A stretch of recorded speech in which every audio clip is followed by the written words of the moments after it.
guys, so available pa rin po ang ating Freecon intercom.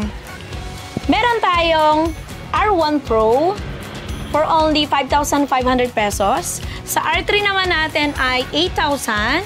Then, meron din tayong FX. Dati yan ay 5,000 pero ngayon 4,500 na lang. Dito naman tayo sa KY natin. Si KY natin ay 1,650. Dito naman tayo sa T-Max, 3,500. Dito rin yan sa KY Pro natin ay 3,500 pesos. So, dito naman tayo sa two-ways intercom. Meron po tayo dyan na T-Com for only 2,650. Sa FG naman natin ay 3,000 pesos. At dito naman po sa ating Geely ay 2,450 pesos. Pero mabibili nyo yung Geely natin ng 4,800, dalawa na yon. So, nakaless na kayo ng 100 pesos doon. So, magtataka kayo bakit mura po si KY compare dito sa KY Pro. Si KY po kasi mga bossing ay Bluetooth headset lang siya. Meaning, hindi po siya pwedeng kumonekta sa kahit anong intercom.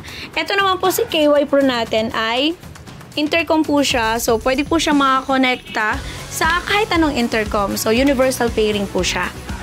So, ayan po yung mga available intercom natin. So, pwede nyo riyan i-installment via home credit and Salmon financing. Dito lang yan sa Galaera Moto Gears.